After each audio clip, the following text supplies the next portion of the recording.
Coming up next on the Holistic Wealth Podcast. Closing the pay gap could add $28 trillion to global GDP. And, we talk about the invisible $1 trillion unpaid care gap. Women perform over 75% of unpaid care work globally. And if this was paid work, it would be worth 10 to 13 trillion annually, larger than the global tech industry, larger than global big tech revenues, larger than the global pharmaceutical industry, and equivalent to the world's second largest economy. You're listening to the Holistic Wealth Podcast with host Keisha Blair, author of Holistic Wealth and founder of the Institute on Holistic Wealth. And now, here's your host, Keisha Blair. Welcome to the Holistic Wealth Podcast, and I'm your host, Keisha Blair, and today we have a solo episode, and it's Women's History Month. Happy Women's History Month, and we have International Women's Day coming up on March 8th, so that's also amazing. I love this time of the year because it's a celebration of women's economic empowerment, and it's just one of those moments that we take time to discuss some of the most important issues that we can possibly discuss. So before we get into this topic, I'd just like to acknowledge our sponsors, the Institute on Holistic Wealth, and you can visit the website at www.instituteonholisticwealth for a range of courses and resources to help you live a holistically wealthy lifestyle. Now, it's amazing how the year has been flying by, and we're now in the thick of a war with Israel, Iran, the United States, and of course the Epstein Files. I feel like all of this is converging, and it's something that we have to tackle head on. It's so important, and it's a topic being discussed in my household. I have teens. I have a teen daughter who's taken a big interest in what's going on, and she has so many questions. So without further ado, I'm just going to go into this topic of women's economic equity. It's not just a women's issue, it's a global stability issue. And I think we're seeing that right now. And it's amazing how all of these things are converging. And I feel like, we have to take stock as we're at this point in the year. We're at March, and it's Women's History Month. And there's so much going on in my mind just about women's issues, women's rights, the pay gap, all of that. So, when we look at stability and the stability of countries, and as a trained economist, I'm looking at this through that lens as well as the lens of a woman who has been lobbying and advocating for women's rights through Holistic Wealth and all of the work that I've been doing on this podcast and through the book and the Institute. What if the stability of nations depended on whether women are paid fairly, feel safe, and have the financial power to make their own choices? What if the widening wealth gap, global scandals, abuses of power, and even the mental health crisis among women and men and children are not separate crises, but symptoms of the same system? I feel like this moment is different. This moment that we're in history, the economic inequality is widening. I mentioned that in my book, In Holistic Wealth, and it's widening even more. And we have public outrage at an all-time high over elite abuses of power, and that's surging. I don't remember a time since I've been alive, and you can probably think back with your life and think back at a moment such as this in terms of elite abuse of power and the moment that we're in right now. Not even the Me Too movement seemed to have been as big and as horrific in terms of the ramifications of what we're seeing. But women's safety, dignity, little girls, little boys, and our economic equity, these are global headlines, but they're real. And it's not just a women's issue, it's a global stability issue. And so we have the convergence of power, inequality, and accountability, public accountability. Now, Hillary Clinton, she was called upon to give a testimony on the Epstein Files, and she called it horrific, very troubling, and that it highlights the need for greater public accountability, transparency, dignity for survivors. And, regardless of, your politics, regardless, this moment reveals a deeper truth. Exploitation thrives where inequality and power imbalances exist. And when wealth concentrates in small, elite power systems, then accountability weakens systems fail the most vulnerable among us. And that's why I feel like holistic wealth is so critical for the time we're in. It just is. And every single morning, almost for the past week and a half, I've been dropping my kids to school, my teens, and I have a teen daughter. I have a 14-year-old, and she has taken a particular interest. And as a mother, I have to discuss this with her. I have to listen to her concerns. You can imagine as a mom, hearing from your teen daughter, Mom, why do grown men do this? Why would grown men do this to teen girls, to babies, to women? Why would they do this? And it's unbelievable to have that conversation as a mother, as a parent. And parents all over the globe are having these conversations with their teen daughters, with their teen sons. And I'm telling you, it's not an easy conversation to have because there's so much information we don't know. There's so much being held back. There's no transparency. And it's unbelievable what's being shed in terms of the light, what's being coming to light every single day on this. Now, I just want to take a step backwards and talk about some global headwinds in terms of women, the pay gap, women's economic empowerment.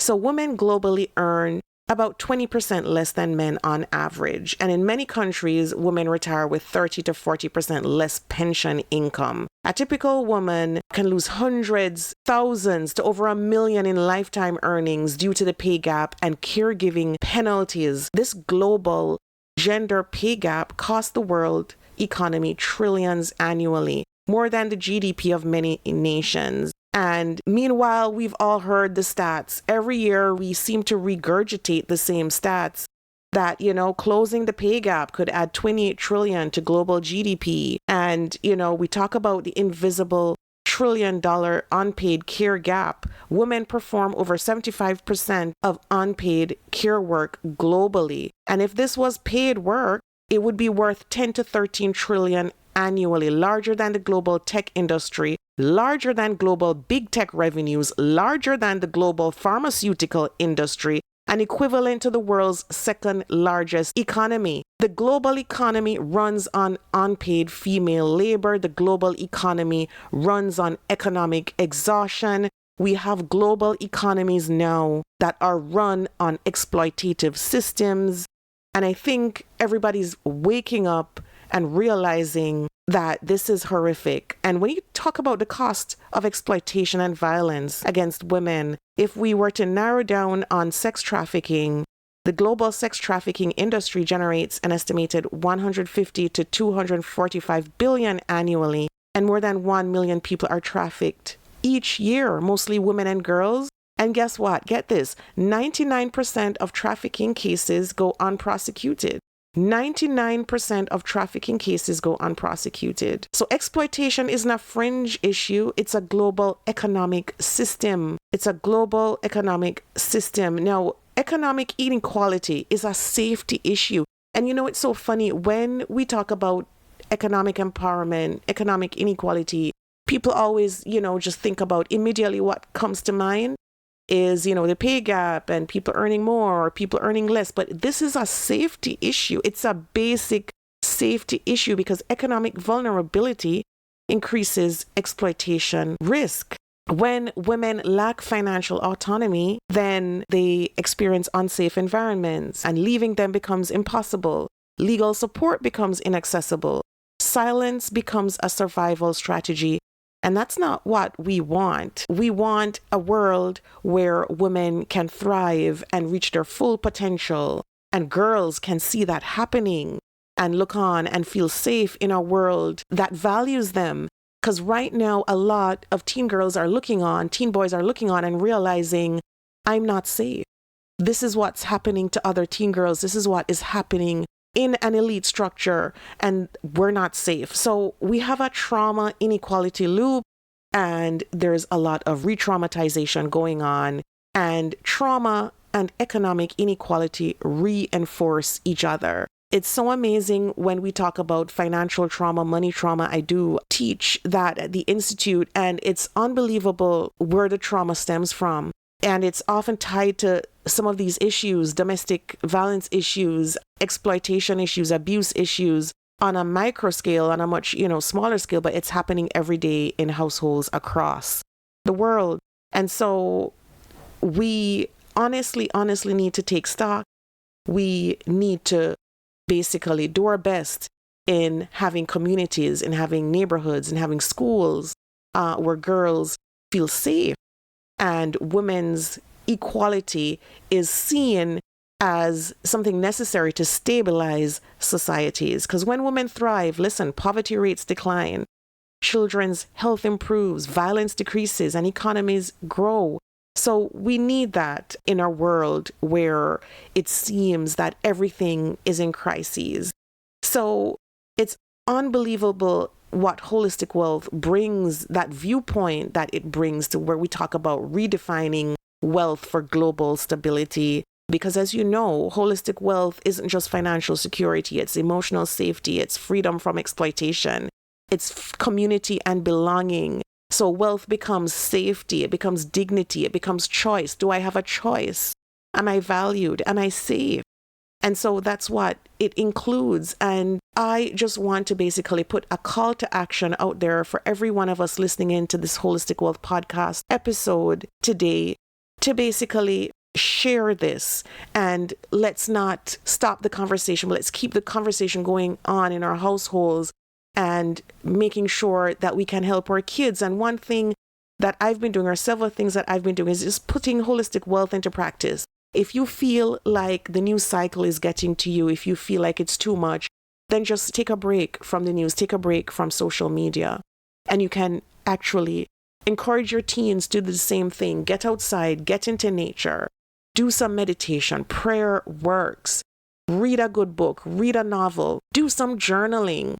I've been doing a lot of wellness exercises for myself on a day-to-day basis. I've been going to the sauna 3 times a week, really sitting in there, meditating in the sauna when I go to the gym, when I get my exercises finished.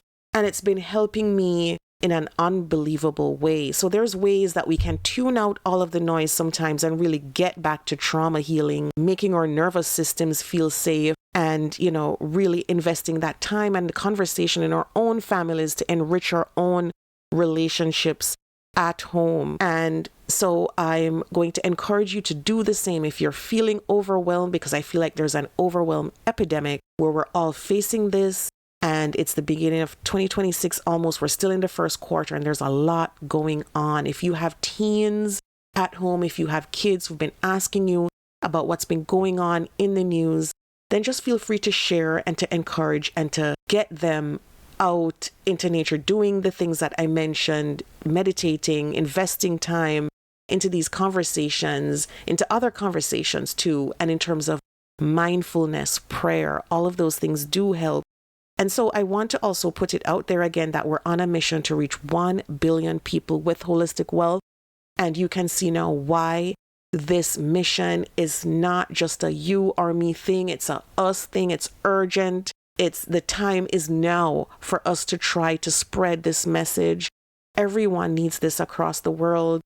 And do what you can. We have Global Holistic Wealth Day coming up on April 9th, and the whole month of April now is going to be known as Global Holistic Wealth Month. Please do join us in a celebration of this. Put it in your calendars. Just pencil it in from now as you're listening in, and share with others, and really just join in. Share this podcast episode. If you don't have the book yet, please just get a copy and share with us. Walk with us during this period for the next couple of weeks leading up to Global Holistic Wealth Day and Global Holistic Wealth Month. And so again, I would just implore you to walk this journey with us and share with a friend. So have a great week, everyone. Love you all, and stay safe, stay calm, and remember to exercise self-care as we go through this period.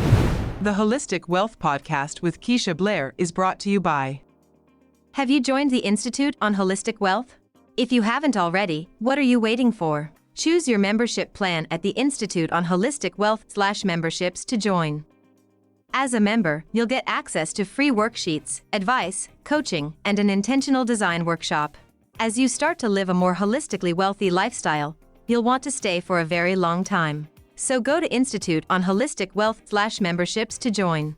If you haven't read the book yet, Pick up a copy of the award-winning best-selling Holistic Wealth 36 Life Lessons to help you recover from disruption, find your life purpose and achieve financial freedom.